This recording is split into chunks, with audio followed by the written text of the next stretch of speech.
It's out of the bag now. Yeah. Tried to hide his own. All right, we'll go ahead and get started here this morning. A couple housekeeping items to begin with. If you have a question, Kieran is over here in the white shirt. Raise your hand, and we'll take questions in person. And for those of you joining us on Zoom, good morning to you folks as well. If you have a question, hit the virtual raised hand button, and we'll take your questions, as many as we can get to here this morning, here in just a bit. Joining us today, Dreyer Reinbold, owner of Dreyer Reinbold Racing. On the far side, Don Cusick, Cusick Motorsports team owner, and a special guest there in the middle. Dennis, we'll turn it over to you to make the announcement. Okay, I guess this is not a shocker right here, but Graham is going to replace Stefan in the car for us the rest of the week and coming Sunday. So that is our announcement. I guess we're all done. All right. Thanks, everybody. We'll see you on Carb Day.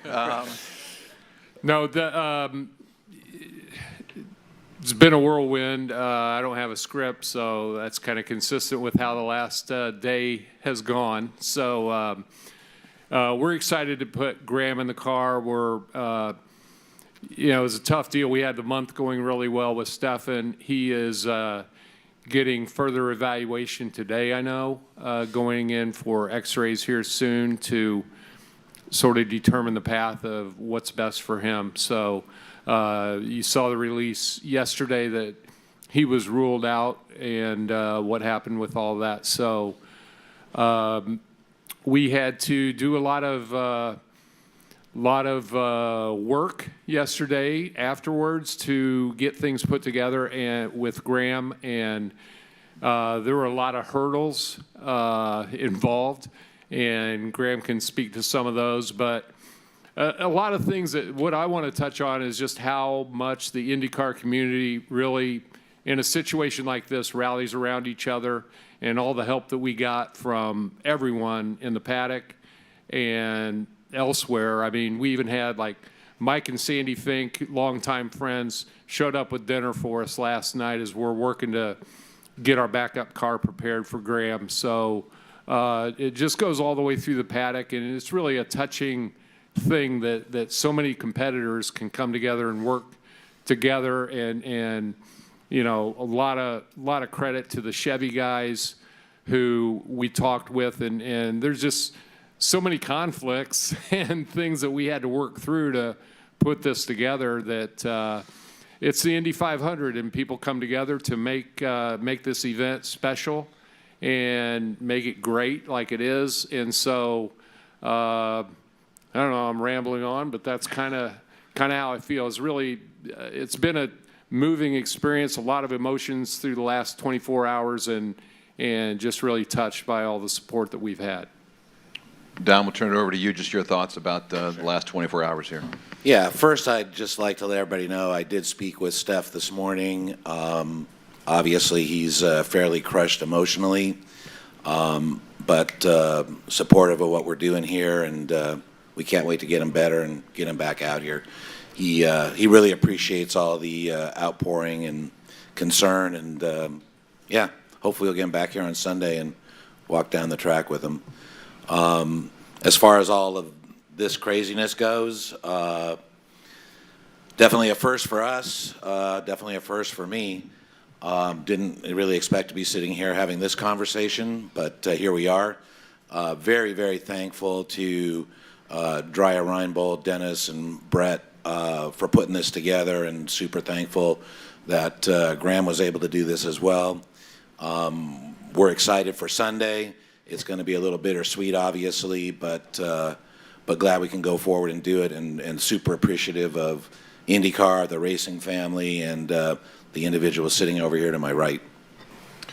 And finally, Graham, to you. Now you'll be hopping in the number 24 DRR Cusick Motorsports Carekeeper Chevrolet. Your thoughts? Well, you know, first off, I think as everybody said, I certainly feel for Steph.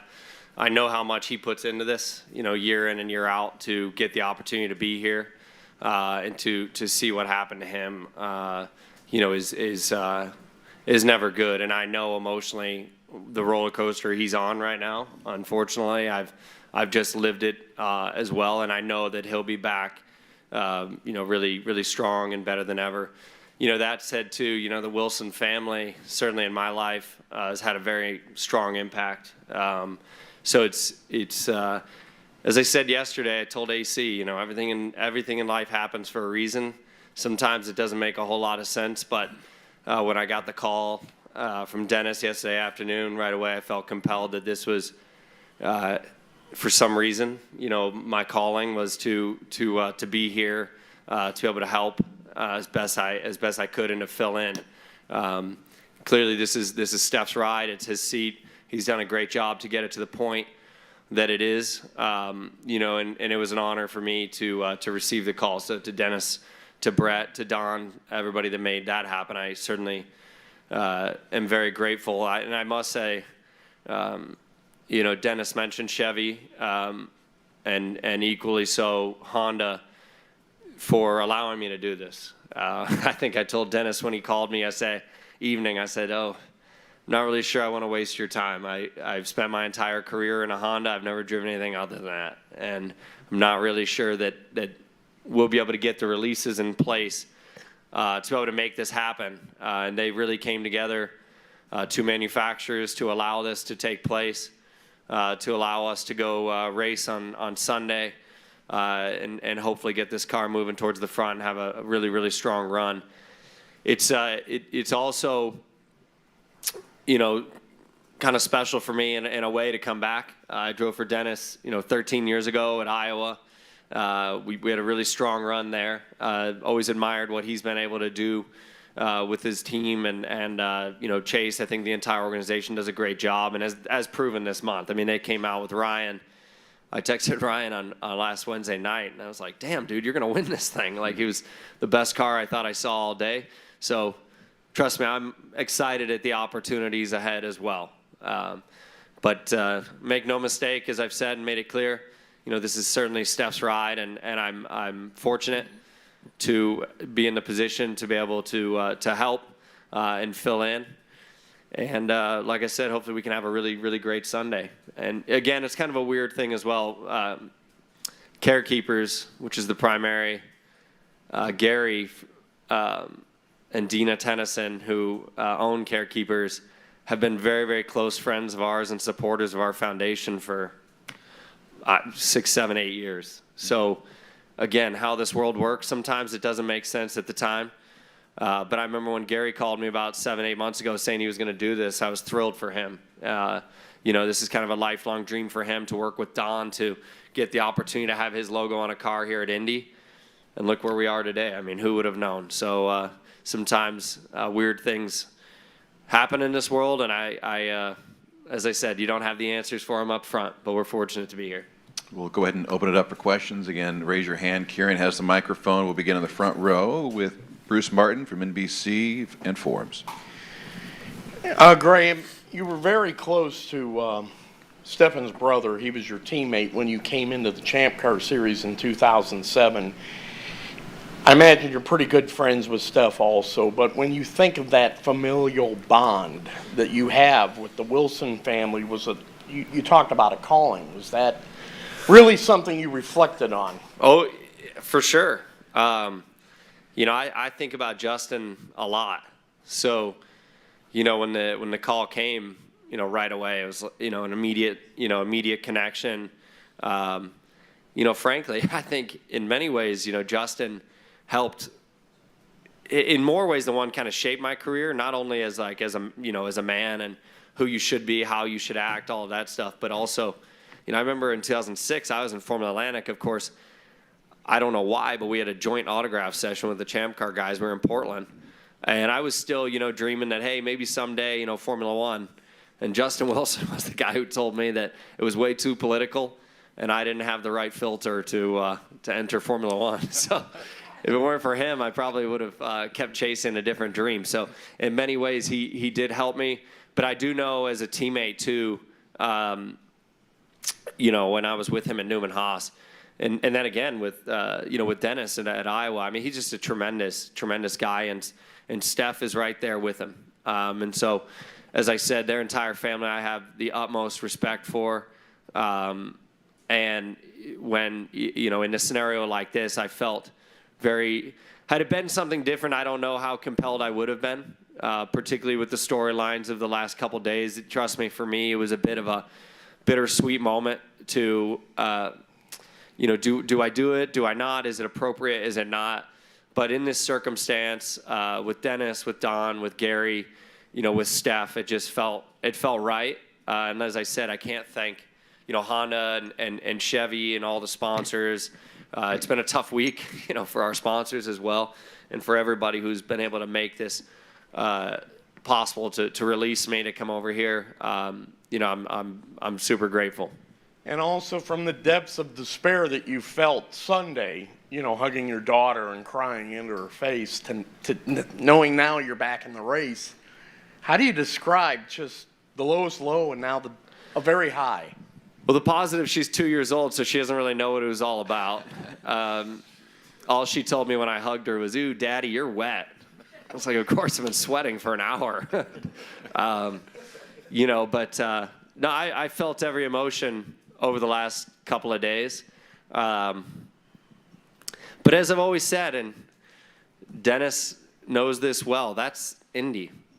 It can put you through a vicious cycle, and you never know what's going to happen, how it's going to take place. We don't know how it's going to end up in 5-6 days time.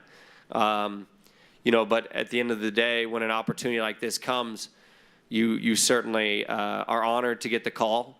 And for me, it was, I won't lie, I really did feel excited to have the sense that, another team had the respect, at least for me to call. It was a great opportunity to come out here and try to perform and be able to race this Sunday. So you go through it all, the highs, the lows, and I still, as I said, I still don't want to, to step in and take over here. I mean, it is Steph's role. He's put this all together. He and Don and Dennis and everybody have put this entire program together. It's a very unfortunate situation. I feel for him. I was, when I saw the accident, I was very concerned for his back right away when I saw the angle of the accident. And unfortunately, I'm aware of those things because of, being a taller driver. It is an issue that I feel like have a little more frequently. And so I feel terrible that he's in the role he's at. But as Don said, I'm sure he'll be back stronger than ever and come back here next year and put on a great challenge. Let's go David and then Joey on the other side. And Graham, you mentioned you've been tied to Honda for as long as anybody can remember. So can you take us through what those conversations were like, and also conversations with your sponsorship over on that side? Well, Dennis will tell you too. He when he called, I'd said to him, I don't really want to waste your time. It's probably best that you just speak to Dad. Because, again, while I was very appreciative, I knew the hurdles were going to be massive. This wasn't just as easy as saying yes. I think we both last night, we were sitting there at about 10:30 and going, I can't believe this actually happened. That both Honda and Chevy allowed this to happen. So we're very, very appreciative of that. Frankly, that would be a better question for Dennis and Dad to answer than me, because I knew that the challenges were far greater than me, and I needed to step aside because contractually I don't know what all said between RLL and Honda, or RLL and our partners. But I know that this guy here to my right is a high class individual, and I know he and Dad spoke and worked things out right away. And I'm surprised, but it was certainly exciting for me to hear late last night that we were going to be able to make this happen. And then also, any idea what it's going to feel like going against your team on Sunday? Well, I think we start at the back, right? Isn't that the rule? Does it? Yeah. Is it? I think. I think we do. So I'll still be starting. Jack hasn't gotten rid of me yet. But look, it's going to be very unique for me. This situation is super unique. I will go from here to sit in the car. I mean, you got to think everything's different, and I've been in the same place for 12 years now. So for me, steering wheel, I mean, I haven't changed my steering wheel in 12 years. I still run the same base wheel that I've run, since the Newman Haas days. Took it from Newman Haas to Ganassi to RLL. So the whole thing is going to be a very unique situation. Obviously, to drive, with the Chevy power plant for the first time. I do know that, Hunter Ray already texted me and said, hey, make sure later we need to talk about, the yellow map, and we need to talk about that, because it's different. I mean, it just is the way that people operate. And I've been so programmed and tuned into the Honda side for so long that this is going to be a unique scenario. But to compete against them, look, I wouldn't come here, if I didn't think we had a chance to win and go forward. I think these guys will tell you they've had a very strong car all week. And Ryan's going to be a great partner. He's probably been my closest friend in this sport since I came into the sport. My first year, here he was driving for my dad. And so, Ryan and I have always been very close. So I'm excited by the opportunity. We've talked for years about eventually working together. And the situation's certainly unique, but I'm still excited to get to be with Ryan and see what we can do on Carb Day and make this thing go forward. So I wish my team at RLL the best, for sure. I certainly want to see them succeed, but I also wouldn't be doing this if I didn't want to go win with with Don and Dennis and Gary and this entire organization. That's my job, so that's what we're going to try to go do. We'll go Joey here and then take a couple off Zoom. Graham, you kind of touched on it, but what are the next couple of days leading into Carb Day going to look like for you? I thought they were filled with golf and kids. But, it's right back to work.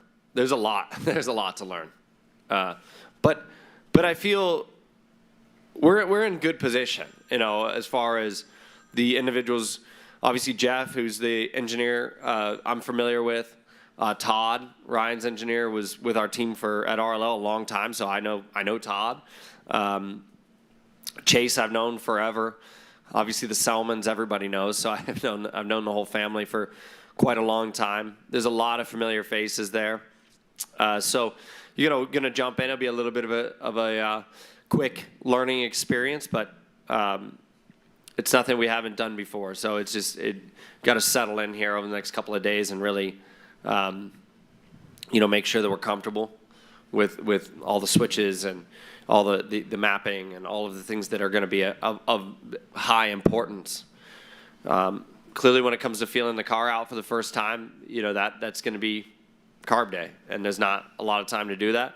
But luckily, on Sunday there's 500 miles for us to, if the car's not in the window, get the car closer. But as I said, I feel like everybody has been very, very, Steph and Ryan have been very strong all week. So I don't anticipate any major challenges there. Probably be unique to not have debriefs with RLL drivers for the first time in a long time, I'd imagine. Are there any, with this being a unique partnership, I mean, and I don't know who's best served to answer this, but from a sponsor standpoint, how is that going to work? Are any of your sponsors going to be on the car coming over, crossing into the car? Go ahead, Graham. No, I tried to pass the buck there. From the start of this yesterday afternoon, Bobby immediately came over and spoke to me, and we put our heads down to try to figure out how we could make this happen, if we could. And a lot of the concerns he had were with Graham's sponsors, and we have some flexibility, and he stepped in, Bobby stepped in and really made it work out to where we could do different things and shift things around, and I worked with Don in that regard as well. So it's just been a group effort to try to figure out what we can do. So our car will look a little bit different. to accommodate some of those things in order for us all to work together and just get to the end goal. I mean, this was a dire situation for us. Graham had his situation Sunday, so we're trying to turn it into a win-win situation. Hopefully win-win-win, being Sunday with the final win. So that's what we did. We just, rolled up our sleeves and went to work. So, yeah, we're going to do some different things sponsorship-wise and accommodate what we can do. So, and we've got some other announcements coming with Ryan's car as well. So both cars will look slightly different and tweaked and things like that. So working on it still. Let's take a couple off Zoom. Nate Ryan, NBC Sports. Go ahead, Nate. Thanks, Dave. I have 3 specific questions. The first for the team. Was Graham the first choice, and did you have a backup? Yeah, Graham was the first choice. A lot of it was it just was so sudden that there wasn't a lot of time to think and for Don and I sat down pretty much immediately and started thinking once we found out Stefan couldn't be cleared to run. There's a short list because not a lot of guys are approved. And to be able to come out and just run without refreshers and things like that. Graham obviously doesn't need a refresher, but my whole goal is to win this race. And Don and I talked about it, and we both agreed immediately that if we could somehow pull it off, and I don't know that we were optimistic we could, but we thought we would go down the path and explore the possibility of putting Graham in the car, and so that's how that evolved. And I'd just like to say that for us, we replaced one really class act with another one. So that makes a difference too. Thank you. Appreciate that. I apologize if this is covered in the release, but is the plan still to use the backup, the 2-year-old chassis as the backup? And if so, I know Graham's car wasn't exactly fast on Sunday, but was there any consideration of using an RRL chassis instead of trying to get a backup prepared? No, it has to come from our stable. So we've prepared our cars equally across the board. And so, yeah, to go to the backup car is something that it was pretty much ready to go. The guys are in there working on it now. And as soon as we're done here, we'll go get Graham fitted and things like that. And so we're really not going to miss too much of a beat in that sense. Great, thanks. Thanks, Nate. Timmy May. Tim, go ahead. Well, thank you very much, Dave. This question is for Graham. When you first got the call, did any thought go through your mind like, well, wait a minute, our driver hit your driver. Why are you calling us? I mean, but and I'm not trying to be macabre there, but it was an interesting irony, right? Leave it to the Columbus, Tim. Ohio guy to right. ask the question. Right. To be honest, it's an interesting situation across the board. And I certainly don't, as I've made clear all along, I don't feel good about for Stefan. I've said that numerous times here. I feel for him tremendously because I do know how much this means to him and how much work he puts in and year out to be here. Unfortunately, in racing, things happen. I mean, look at the last 48 hours. In my life, even it's been all over the board, and as I said, in any and this is the truth. In some other situations, I don't think that it would have excited me as much.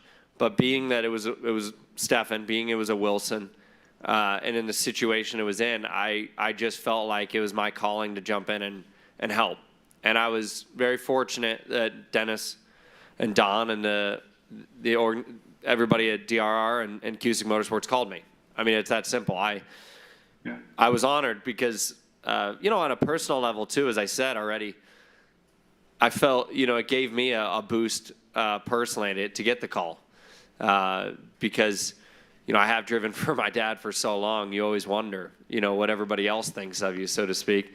And so it was a blessing, but I want to make sure, like I've said all along, that for me, my job's to go out there and make everybody here proud, and that includes Steph. I can't imagine what's going through his mind, as Don said. I'm sure emotionally this is a very, very, very tough time for him. We just want to be there to support him as best we can and perform as best we can, no matter what the scenario was or how it all took shape yesterday. Yeah, and there's no two nicer guys than Stefan and Justin Wilson. Definitely. I mean, it is. Yeah, it's great. Real quick though, like you were talking about a while ago, getting up to snuff with the car itself. Will you just sit in the car and run through the buttons on the steering wheel, for example, and things like that? And is there any kind of simulator you can jump in at this point? No, really just sit in there and speak with Ryan mainly, to try to get his input, because he's been, through a few different teams and stuff. So to get his input on how things work, because everything is a little bit different. Team to team, the way the weight jackers work, or, the fuel mixtures or trim switches and all these other things, where the radio button is. Do they use a drink bottle or do they use a pump? There's a variety of different scenarios there. But as Dennis also said, I do think that Dad and Dennis have been tremendous in working together. And I know a lot of my stuff, seat-wise, belts even potentially, all that stuff from RLL will be able to carry over. The chassis are all pretty much, they're built the same by Dallara. So should be able to jump in and get going. The steering wheel is just not one you can switch easy, because the programming and the wiring and everything is pretty specific to the team. So we'll sit in there and study as best we can. Probably take a photo so that I can go home and look at the wheel and get the buttons memorized. All those things are going to be critical. But in this situation, as a veteran, you've got to be a professional, and that's what you've trained to do for years and years, and you've got to be able to jump in and do it. Yeah, a weight jacker, what's that? No, I'm just kidding. Yeah, I know too well, unfortunately. Yeah. Hey, last thing though, you feel, I'm not trying to put words in your mouth, but I think you feel like you're stepping into a quality race car too, right? Oh, yeah. I mean, based on their performance. Oh, I mean, there's no doubt that it's a great opportunity.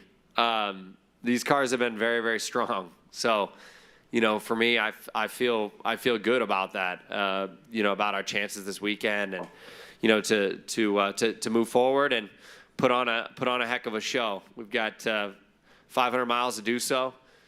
Try to play it as we always do. Put ourselves in a good position. Come the last couple stints of the race, and be able to move forward and hopefully make these two proud, and staff and everybody associated with the program. Thanks, Graham. Thanks, Tim. We have time for maybe one or two follow-ups. We'll go Bruce and then Nathan after that, and we'll wrap it up. Graham, not trying to sound melodramatic or anything, but do you feel resurrected? I don't know. This is a weird situation for me. I mean, it just is. My wife was just asking me, and I told her, I mean, I'm very excited at the opportunity, but I feel terribly for Steph too. So it's a very unique situation to be in.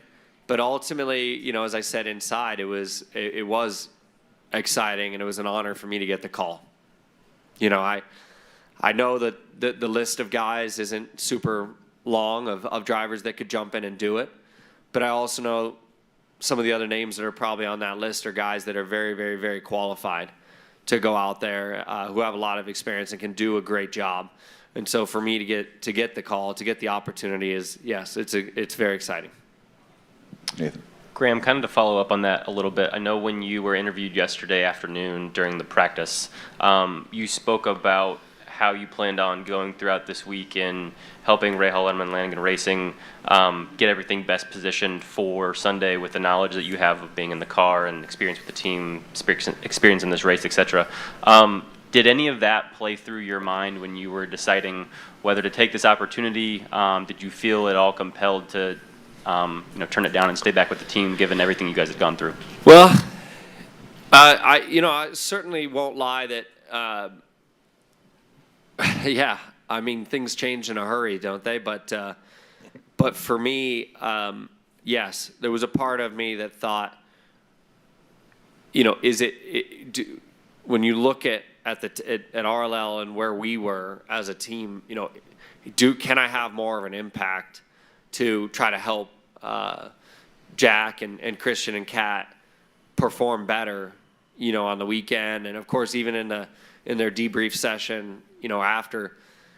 I always try to give them information and experience, but I felt compelled to give them a lot more, right after the session, and try to help them from what I could see studying their film and all that stuff. Of course, now it's a little bit of a different situation. So, our focus and attention is completely dedicated to Dreyer Reinbold and Cusick Motorsports to do the best that we can in the 24 car. And, at the end of the day, we're competing now. That's the reality of this situation.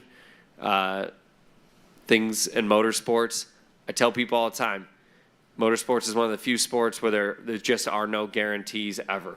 And things can change immediately. And that's the situation that we're in. And we're going to go out there and do the absolute best we can to get in victory lane. It's been a dream of mine my entire life. I think we've got a great opportunity to do so with Dreyer Reinbold and with Don, and I'm excited by that. And then one question for Dennis. I know you've touched on it a little bit, generally speaking, but can you tell us a little bit more about how you and maybe more specifically the folks at Chevy and Honda were able to make this work given Graham's long ties to Honda? Well, it probably started with Don and I discussing it, and then we brought Bobby into the circle, and I had discussions with the Chevy guys to get their feel for it, and Bobby took over the Honda discussions as well. So we just kind of went off on our separate paths with this goal in mind, and to explore and see if it's possible.